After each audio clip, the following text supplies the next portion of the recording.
dark of the night, whispers of deceit. Shadows dance on the walls. Best theme Secrets song. they repeat. Is this A number one? shadowed figure. Yeah. With eyes full of light. Hiding truths in the shadows where no one dares to pry. Uncover the truth. Let the lies come undone. Peel back the layers until the light is shown. Uncover the truth. Let the shadows break free from the chains that find the sun. Uncover the truth in the dead of the night, where secrets lie hidden like a whispered bite. Uncover the truth in the dim of the light, where betrayals take root in the heart of the fight. In the rain-soaked streets, under the moon's pale light, a crime unfolds with a twisted, sinister mind. A knife in the dark, a scream that rings clear. Betrayal's cold hand in the heart of... All right, let's go. Welcome to Bloodlines and Betrayal.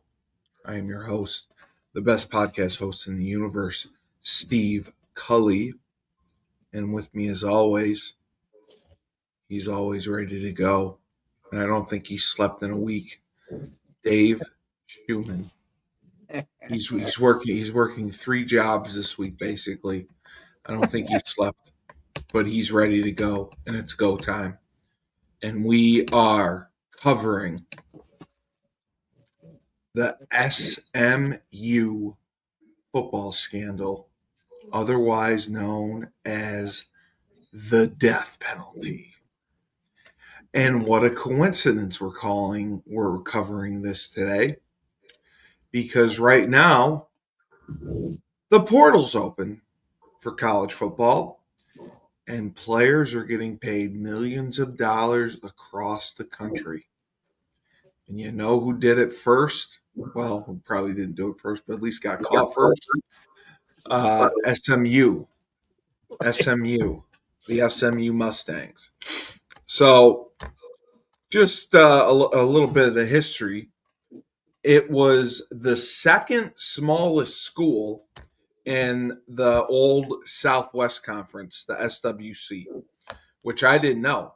And it was also one of the smallest Division 1A schools with a total enrollment of over 9,000 students in 1986. From the 1950s onward, the team had found it difficult to compete against SWC, the SWAC, schools that were double the size or more. Because I believe the old SWAC was like wasn't it A&M, like Arkansas? I mean, Texas. It was a tough conference. Right. It was one of the tougher conferences before it morphed into the Big 12. So is the 1980 the SWAC? That's right, the SWAC. Yep, the SWAC. Yeah. So as the 1980 season began, SMU had 21 losing seasons in the previous 30, including 5 in a row. As they increased their efforts to keep up with the bigger schools, SMU coaches and athletic staff began using unethical methods of recruiting and retaining players. Schools in the NCAA were prohibited from paying a player to join or play for their team. And all players were required to be bona fide students for the school they played for. And there was a great documentary on this. I don't know if you remember the 2010 documentary, The Pony Excess. Much of the school cheating took place with the full knowledge of the school administration. And while it was the only SWAC school to be sanctioned at one point, 5 of the conference's 9 member schools were on some form of probation. SMU's violation were considered to be I guess, more egregious because they had a large slush fund for payments to recruits and players from the early 70s and onward. And early 1987, that's when the NCAA came and investigated the program and imposed the death penalty. So this all started in 1975. SMU hired Ron Meyer, up and coming football coach. He came from UNLV. He had success in the late Meyer was 70s. the man. I remember him. And the late 70s. Coached the Indianapolis Colts, I think. Yeah, he coached in the NFL. Yep. I think that's why he left, actually, too. Attention around the program grew. And then in the 1978 offseason, the university launched a media campaign which caused its average home attendance to double from 26,000 to 52,000. Really innovative for the time. Very innovative at the time. This is without social media or anything. Right. Launched a media campaign. They were Dallas's team or something like that. Even as the attendance grew, the win-loss record was not improving. And Meyer's first 4 years there, the team's record was 16-27, and they didn't have a winning season. His reasoning was they still lacked talent. They didn't have size. They didn't have athletes.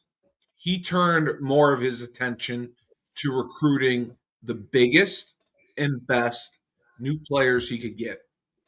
The first major find that he had was Emmanuel Tolbert from Little Rock Central High School.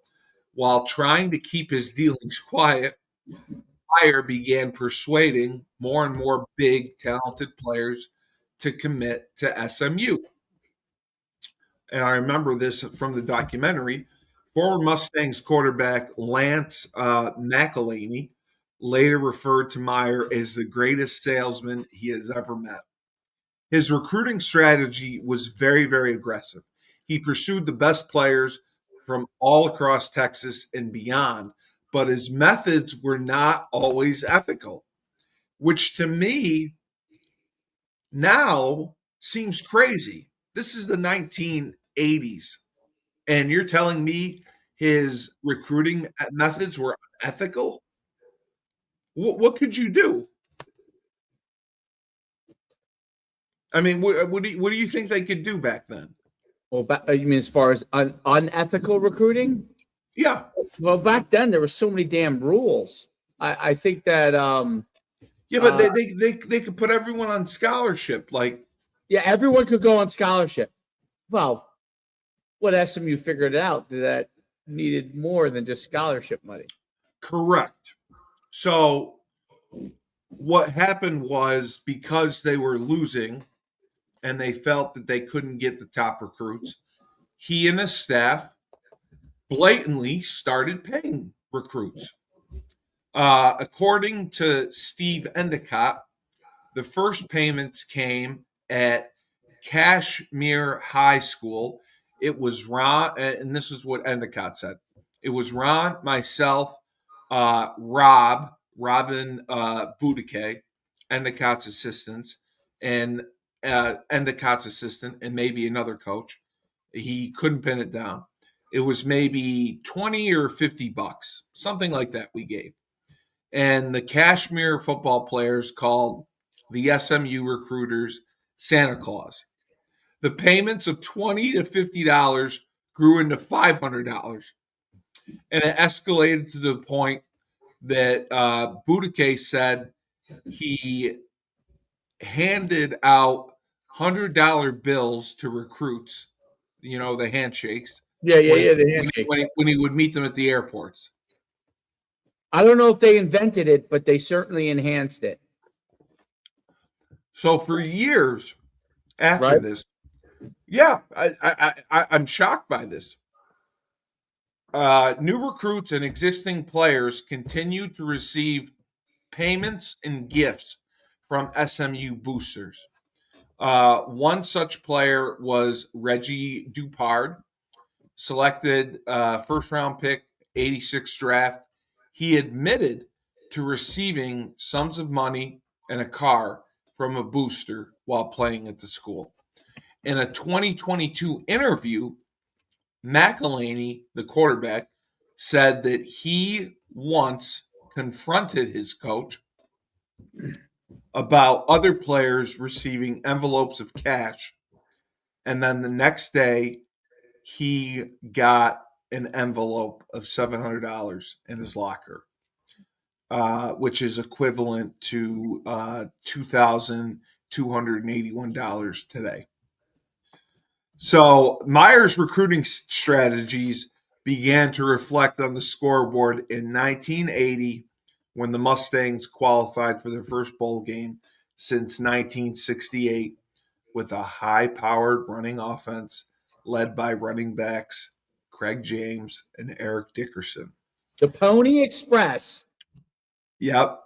And Eric Dickerson was known around campus because he drove a gold Pontiac Trans Am. Now, do you know this? They used to call that. They thought originally it was that was originally the Texas A&M Trans Am. Yes, that's what I was just going to say. That's who they said gave it to him. That's what I was going to say.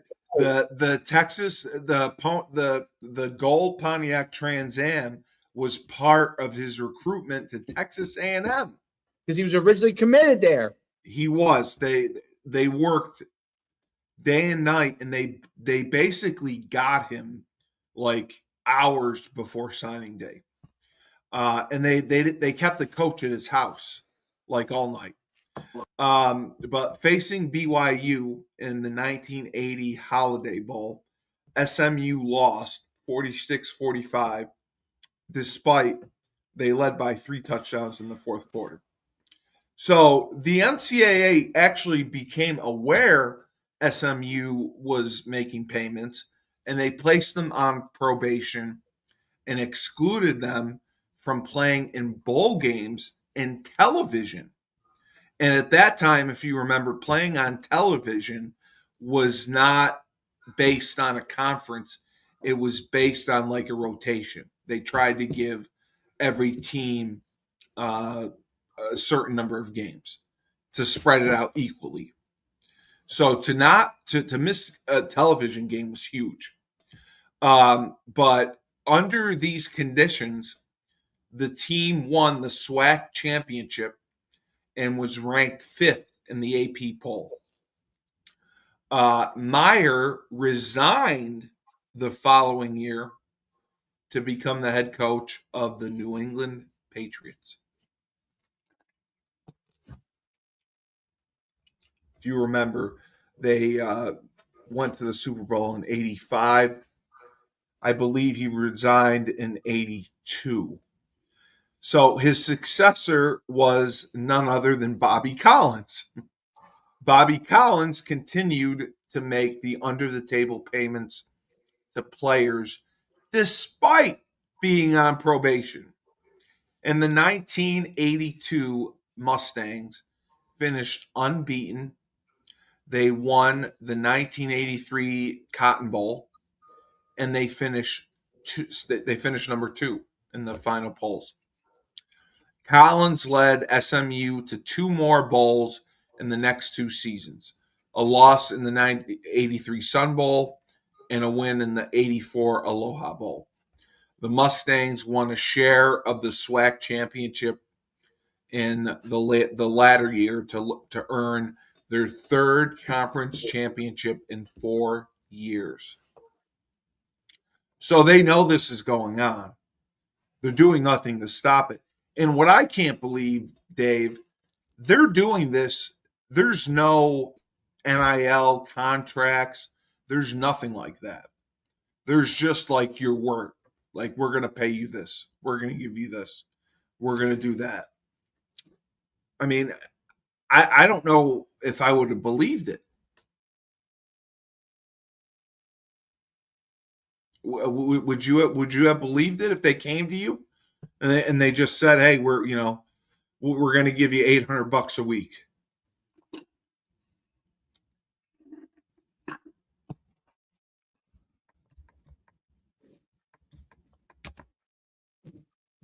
No, you're frozen. I'm back. I'm sorry. What was the last Okay. thing you said? I got frozen. Would you believe that? Like there were no NIL contracts or anything, and they just said like, "Oh, we're going to pay you $800 a week." Well, that's what it was. The big booster there. Who was the big booster there? What was his name? They had a guy. It doesn't say. They had a couple. Um, But it was- yeah, I mean, they had him essentially on payroll, like yes, basically a payroll. yes, And and they had a ledger of it. I know that. a ledger, they had payroll, they tracked all the payments. That's how they got caught. But And they never like had contracts or anything with the players. No, That's what I found crazy. because that's only now that you have contracts. Back then it was, like Ed Orgeron said in his thing, the old days you used to go you go in the back door, now you just go in the front. Right. So SMU's next probation came as a result of an investigation into the recruiting practices of several assistant coaches and boosters. The NCAA investigators learned from offensive lineman Sean Stopperich, who was part of the 1983 recruiting class. He was big in the Pony the whole movie that they had, the Pony Express. He was committed to Pitt. He gave a verbal to Pitt. SMU boosters and assistant coaches gave him and his family several $1,000s to renege on his Pittsburgh commitment and sign with SMU instead. So the NCAA came down harder on SMU than they previously had. The school was not allowed to grant any new football scholarships for the 1985 season. They were limited to 15 for 1986, and they were barred from postseason play for the 2 seasons, and they couldn't play at all on live television in 1986. So their on-field performance suffered immediately. And entering 1985, they were ranked 3rd by the AP poll. SMU fell to 16 in the poll following a surprising blowout loss to an unranked Arizona. They fell out of the rankings the next week after losing to Baylor. They lost to Arkansas, A&M, and Oklahoma. They finished 6-5 on the year. And they started in 1986 5-1. And then they had a 3-game losing streak, and they again finished 6-5. Despite breaking into the top 20 at midseason and getting as high as 18, their losses included a shutout against Arizona State. They gave up 61 points to Notre Dame and a second shutout in a season finale to Arkansas. So what happened was in 1985, SMU was sanctioned again. The NCAA called an emergency meeting in New Orleans to deal with cheating that had been uncovered since the late 70s, the early 80s. And at the meeting, the NCAA Council implemented several new rules to combat the problem.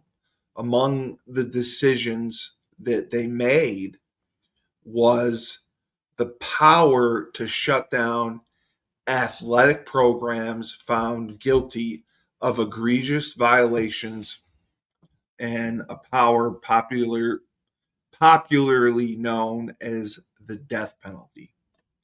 The new bylaw was basically, it was a repeat violator rule. it stated if a school had been found guilty on 2 major violations within 5 years, it could be barred for up to 2 years from competing in the sport involved with the second violation. Now, the NCAA up until this point only canceled a team season twice in its history. Do you know when this was? Only canceled a single team's season twice. Yeah, Or the whole.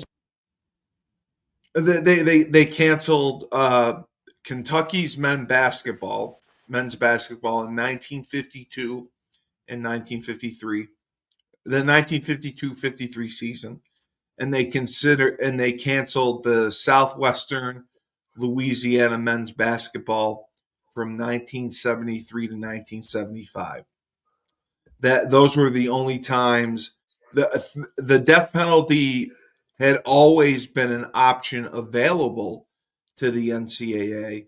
The new rule clarified how it could be used, and some cases changed the way that it would be applied. Once schools applied or qualified as a repeat offender, the NCAA could no longer postpone judgment. It either had to hand down the penalty or explain why it was not going to do so. So 6 schools on the council voted against adding the repeat violator rule to and SMU was one of them. And the teams that stuck up for them were the teams in the SWAC, Baylor? the University of Texas. How about Baylor? And Houston. They I'm were- sorry. No. But Baylor did. Yes, Baylor did vote yes. Yes, because word was that Grant Taft, who was a longtime AFCA. Yeah, Baylor voted against giving him the repeat. I don't know why. So the two schools they that used to beat all the time, the teams in the SWAC.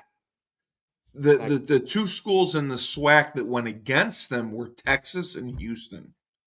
And both of these schools had recently been under NCAA investigation for improper practices. In 1982, Texas had recruiting violations and was caught for the same thing again in 86. Houston was paying players as well, and it forced the retirement of their longtime coach, Bill Yauman, at the end of the 86 season due to the stiff penalties. The split beer offense. Exactly. So what happened again? David Stanley, former Mustangs linebacker, he was a sought-after recruit. He was part of the same 83 recruiting class as Sean Steppenrich. When he arrived at SMU, Stanley was also dealing with a substance abuse problem that grew progressively worse over the next 2 years as he battled injuries and frustration over his failed efforts to be named in the starting lineup. Prior to signing to SMU, Stanley made an on-campus visit, after which he and several recruits had dinner with Eric Dickerson at an Egyptian restaurant. Dickerson recounted in the Pony Excess that when they met, the first thing Stanley did was remark that Dickerson, who was 6'3", taller than Stanley by 2 inches, was not that big in his eyes. Stanley kept needling Dickerson, who was in his rookie year with the Rams, about his size until Dickerson finally had enough. He grabbed Stanley and threatened physical violence against him and reminded him that he was a high school student talking to a pro football player, and he hadn't earned the right to talk down to Dickerson. And after that meeting, Dickerson told SMU not to recruit Stanley, calling him bad news. They signed him anyway. So, June 1986, a Dallas Fort Worth. Sounds like what goes on still to this day. It does. John Sparks, who worked for the ABC affiliate in Dallas, received a tip from a former athletic department employee named Tessa Hawthorne that further wrongdoing was going on at SMU. Sparks, along with the ABC affiliate sports director Dale Hansen, decided to follow up on the tip, and it eventually led to Stanley, who claimed that SMU athletic officials paid him $25,000 to sign with the Mustangs in 1983, and then continued to pay him monthly while he paid for the team. His mother Dawn and his father Harley were also given money, and if this was true, it would show that SMU was paying players after assuring that the payments stopped. So, any news outlet investigating SMU faced huge risk to them because the school alumni, as you know, dominated Dallas business in the social scene. So what happened, the Dallas Times-Herald suffered serious losses in advertising revenue because they broke the Stopperich story, and they were struggling to compete with the Dallas Morning News. And the paper was vindicated when SMU was placed on probation. They never got their money back, and they were bought out and shut down. SMU alumni, they chose to retaliate in the same manner they had with the Times Herald. Bello risked losing twice as much advertising revenue, if not more, due to owning a newspaper and television stations. And these guys, Sparks and Hansen, the reporters, they were well aware of this, but they pressed on, and they had concrete evidence that there was further wrongdoing. David and Dawn Stanley were both asked to submit the polygraph test, with which they passed. So SMU was caught lying on October 27th. Collins met with athletic director Bob Hitch and administrative assistant Henry Lee Parker. He confronted the three men with accusations laid out by the Stanleys. Hitch, Collins, and Parker denied everything, as Hansen had expected. And this is the guy that has the concrete evidence. They didn't know that Hansen had 2 envelopes that had been sent to Stanley and his family with money in them. One of the envelopes showed particularly damning evidence. The envelope was addressed to Mrs. Harley Stanley, not only had come directly from the recruiting office but the initials HLP were printed on the back in black ink in the upper left corner in the same handwriting that the Stanley's home address was written on. Furthermore, the envelope carried a postmark that was dated October 4th, 1985, after SMU had been placed on their most recent probation. There was proof that Parker, or the recruiting office, had sent money to the Stanleys on October 4th.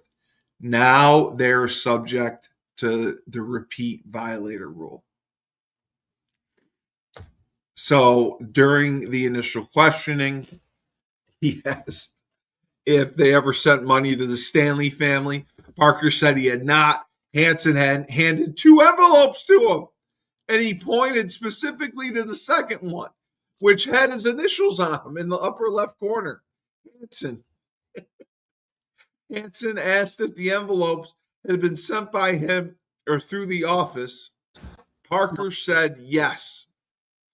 Parker decided to take a second look, and he put on his glasses. And then he changed his answer, pointing out that the letters were printed by hand onto the envelope and showed to Collins and Hitch. And they denied it. It had come from him directly, saying, I don't write that way. So they could not have known for sure that there really had been money in that envelope. And Hansen had not mentioned money when he produced the envelopes. He only asked if the mail was sent to them. So they didn't know there was money in there. And they were confronted with the evidence, and they saw the money. And the interview stopped cold. And that was a defining moment. And all Parker, I believe the AD he said was, I'm glad you asked. I sent him an insurance form. And we'd have to start all over because every dot that we connected started from the premise that we know he sent something. So the polygraphs, Hansen came up with one final damning piece of evidence. He had Parker submit a sample of his handwriting. And the handwriting expert said that it came from him, and he was willing to testify under oath. So Hansen, the reporter, his report was aired. There was a 40-minute news special on the ABC affiliate. The report revealed Stanley already talked to the NCAA. The investigation was underway. The morning news revealed that starting tight end Albert Reese was living rent-free in a Dallas apartment paid for by George Owen, one of the boosters, who had already been banned from the athletic program for his role in events leading up to the probation. These guys are characters, man. And then the NCAA investigates.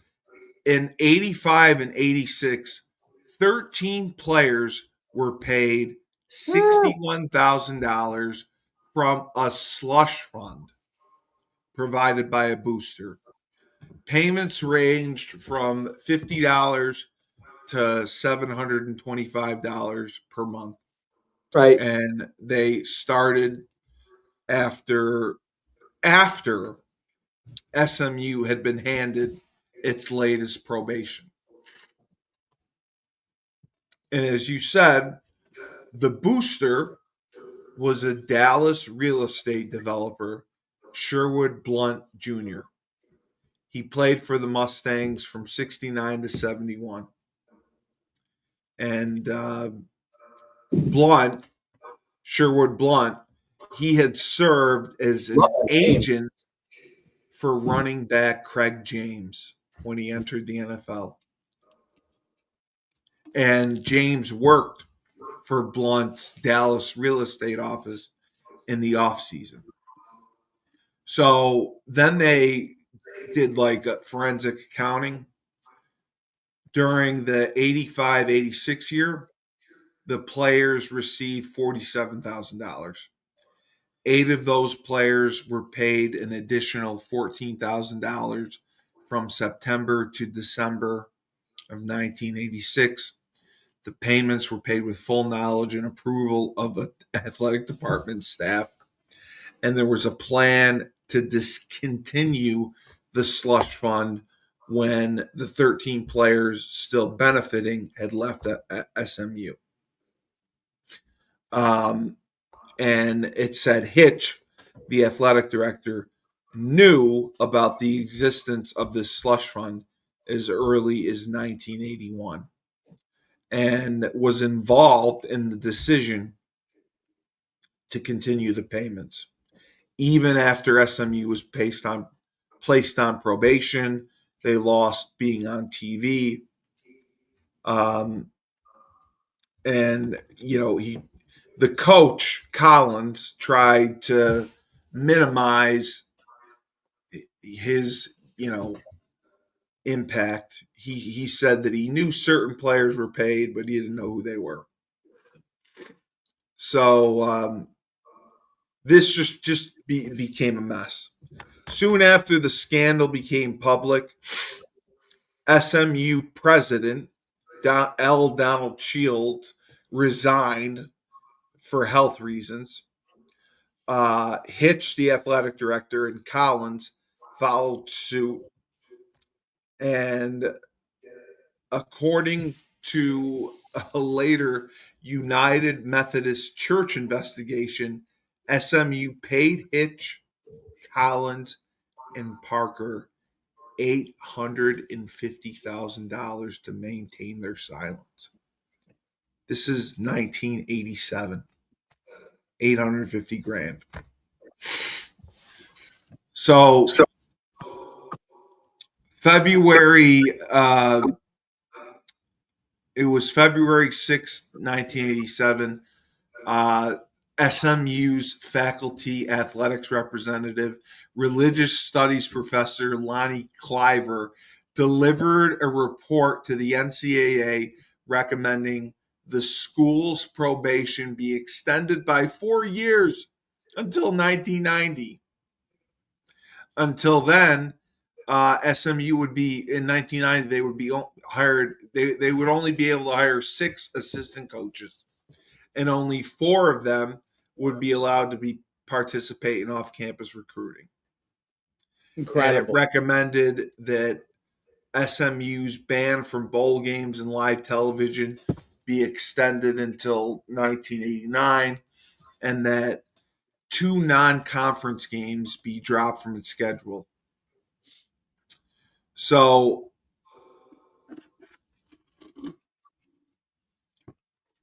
the committee was praised for doing this.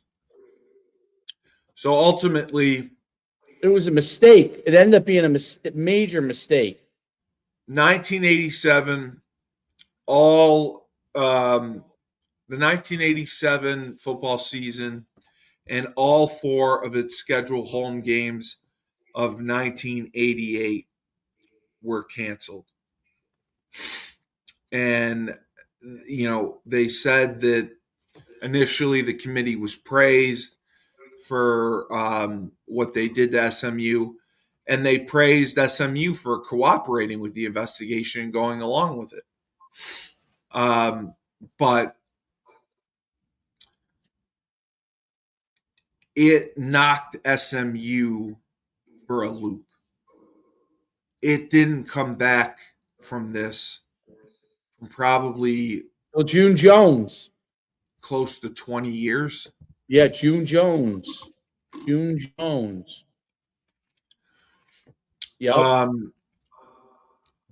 One of the investigators said years later in the committee's view, the Mustang football program was so riddled with corruption, there simply didn't seem to be any options left. Several of the committee members had imposed sanctions, but they said that they never anticipated a situation meriting the death penalty because they thought, who on probation was going to break the rules. To this day, they're the only school ever to be put on the death penalty. The only school ever. Penn State was put on something, but not nearly close to Not that. the death penalty. No, they had No. 2 years. They couldn't go to a bowl, or they lost scholarships. It was stupid. That's nothing compared to. This was a major national program. Yeah, and it killed him. Bobby Collins never coached college football again. He died in 2021 at the age of 88. The boosters were not allowed to have any contact with the team. Sean Stopperich, he was in a car accident in 1986, which ended his football career. In 1985, he died from a cocaine overdose. David Stanley, the one they told him not to recruit, he entered rehab while he was at SMU. He tried to play in the CFL. He made the roster for the Winnipeg Blue Bombers. He was cut after 3 games.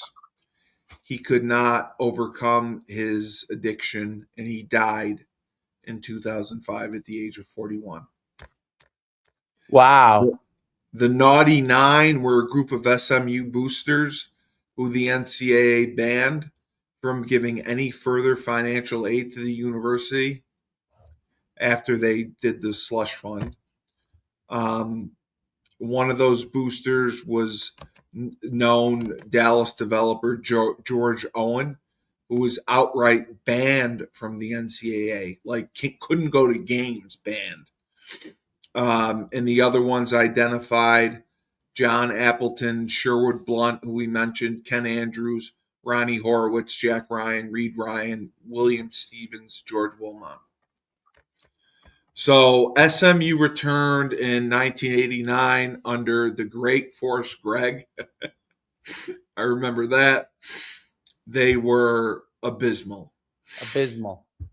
Games were moved to Owensby Stadium, a 23-seat on-campus facility. 23,000 seat. Yeah. 23,000. Now a beautiful facility. Yes. But they used to play in the Cotton Bowl. So exactly. That's where they used to play. Exactly. And it was built in 1926. It had to be heavily renovated to meet the Division 1A standards. SMU had not played regularly there since 1947.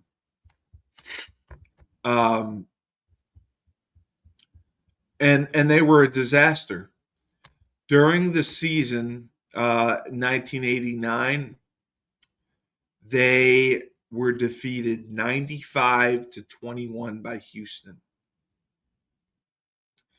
And Andre Ware threw 6 touchdown passes against SMU.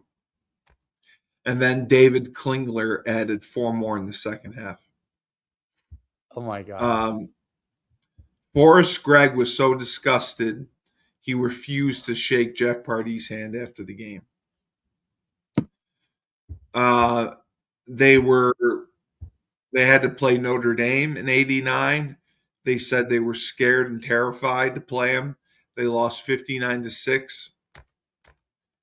And defensive coordinator Dale Lindsey said Notre Dame could have beat them 156-0. Lou Holtz, was the one. He took delay of game penalties, took knees, whatever. So the long-term consequences, the 2 seasons, they lost 55 scholarships over 4 years. They didn't have coaches. They didn't field a full complement of scholarships for a team until 1992. And they suffered greatly financially. Once the conference blew up, they were never invited. They, when the SWAC ended up dissolving, the Big Eight was looking to add members, and it ended up becoming the Big 12. SMU was not one of the teams invited, which it would have been, because they were in a market that they wanted. So they played in the WAC, the Western Athletic Conference, along with Rice, TCU.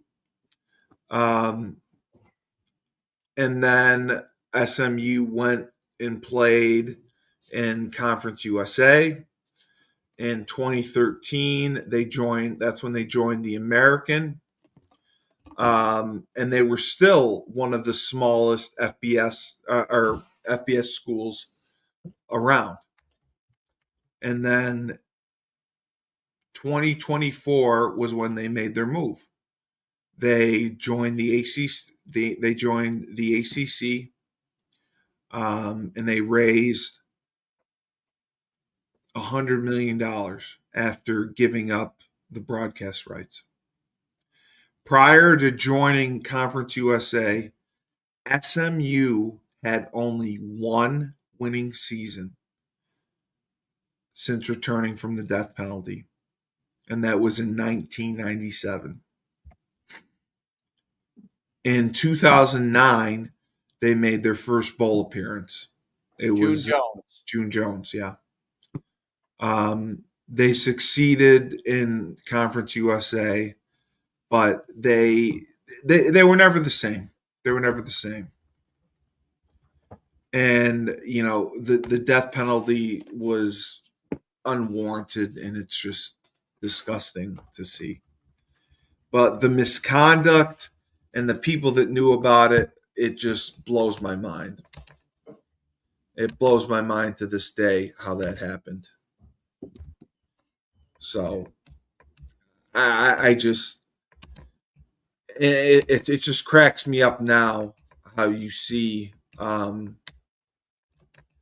these players getting paid millions, and they're complaining about $41,000 or $47,000. These guys were getting paid.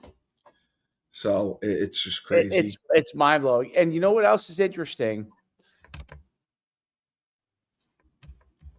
Back then, they had NCAA had the opportunity to do the right thing and figure out amicable solutions in the 90s, really, the late 80s, early 90s.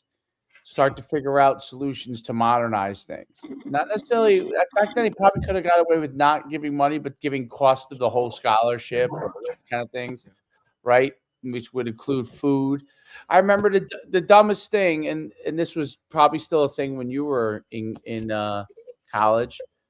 Like if a coach, bought a kid a meal at Jonathan's, they would be, oh God, that's disgusting. I'm gonna throw up.